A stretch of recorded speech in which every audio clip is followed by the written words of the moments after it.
Hey everybody, amp repair guy here. Here's my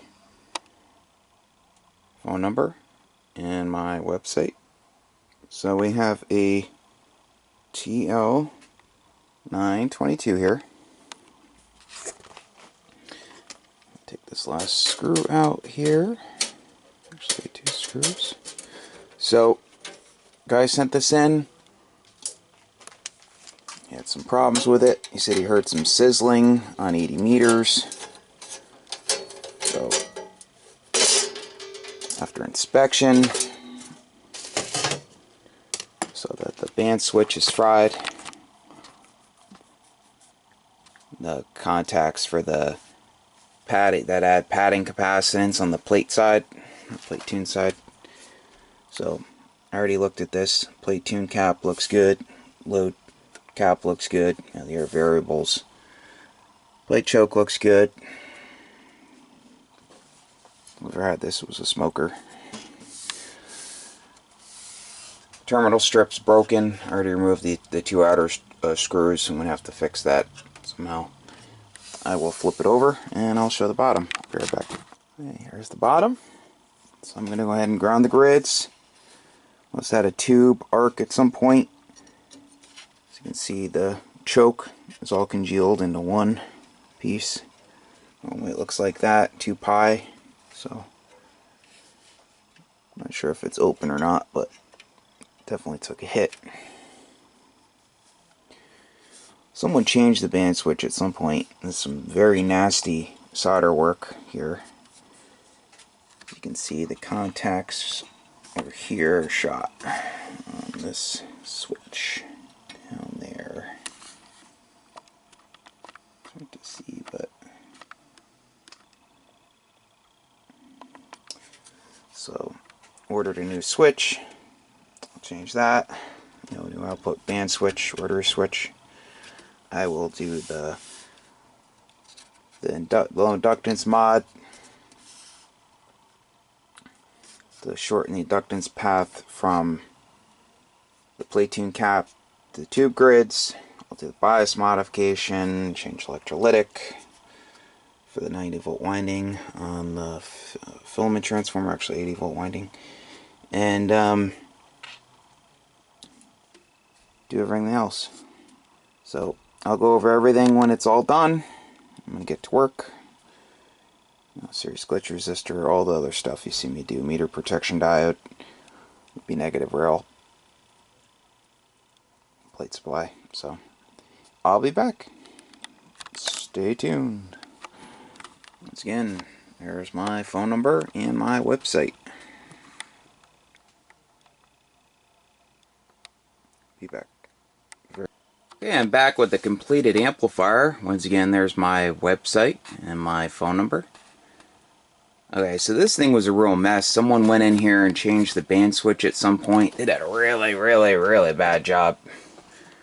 So, customer told me the guy he got it from had turned it on and tried to transmit into an 80 meter antenna. Not knowing what the SWR was, just put it into the antenna. So he ended up blowing apart the contacts for the padding caps on the plate tune side.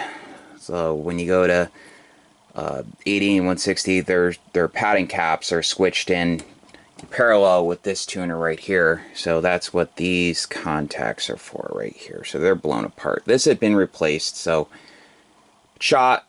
Now it has a brand new one in from Multitech. Awesome switch, better than the original. Please do not try installing one yourself if you do not know what you do. If you do not know what you're doing, it's very difficult. It takes, not for me, but it just, takes a lot of time, and just, it's easy to screw something up. So just please send it to me or someone that is, good at doing it, so you don't have to worry about doing more damage and then sending it to someone like me and then costing even more money than just sending it to someone like me or me in the first place. Okay, so I did all the modifications to this. Strap over here between the plate blocker and the plate choke, series glitch resistor, Plates look nice and clean. The diode between the B negative rail and ground to protect the plate current meter. And I'm going to flip it over and show you the bottom. I'll be right back. You can see the band switch down there. Okay, I'm back. So now you can see the nice pretty band switch. Took a lot of time to make sure everything was soldered really nice. I have the proper gaps so I don't have to worry about any arcing. Just a lot of patience, a lot of I just go nice and slow and make sure everything's perfect. Or as close to perfect as possible. Nobody's perfect, but okay, so new electrolytic over here. Grids are grounded the proper way, directly to ground. Did the low inductance mod right here. Shortens the inductance path between the plate tune cap and the tube grids. So I'm going to show you something here. The terminal strip was broken. It was bad design. I don't know why they did it that way, but they put the terminal strip in and there was nothing supporting the back, so some people, you know, if you don't use the proper size Phillips head screwdriver, the original one had Phillips head screws, you have to put a lot of pressure on it to get the screw out or to tighten the screw, and then it breaks. So I didn't have the original, so I took one that had more terminals and I cut it down and I removed the nut inserts on that side, and I actually took a piece of aluminum material, it looks like it's like an 1/8 inch thick, and went left to right and, you know, put a 632 screw in one side with a washer and then a washer on the other side and a cap nut on both sides. So this thing is solid. Normally it's positioned on the lower screws, but for some reason stock this had the lengthened wires and it was up on the upper screw, mounted to the upper screws. So it took a little time, but now she is rock solid. She will not break.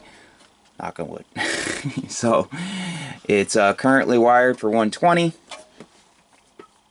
So checked everything else over. Always check the SO239 connectors. Has the proper size fuses in it. The springs are missing for the handles. Normally these spring back. So someone's had their hands in this. Someone changed the diode across the zener for the biasing. So this thing is good. If you need an amplifier repaired, feel free to give me a call. There's my website and my phone number, 203-892-4119. And like I said, I've been super busy here working on stuff, but I get them in and out as quick as I can. But, you know, it's summertime, so I'm not going to make as many videos, just don't have the time. I have lots of other stuff I'm doing. So, take care. See you soon. Back real quick. I want to show you a brand new set of Pentalab tubes. Great company. Awesome product. One of the original iMac tubes had to grid the filament short. So when you replace tubes that, you know, in an amplifier that has more than one tube, you're supposed to have a match set. So you can't just replace, you know, this bad tube with another used iMac tube. Really should have two that are matched. So always have the customer order a new set. These graphite tubes are better than the old steel plate tubes. They have a higher dissipation. So that's it. Thanks for watching. AmpRepairGuy.com. Take care.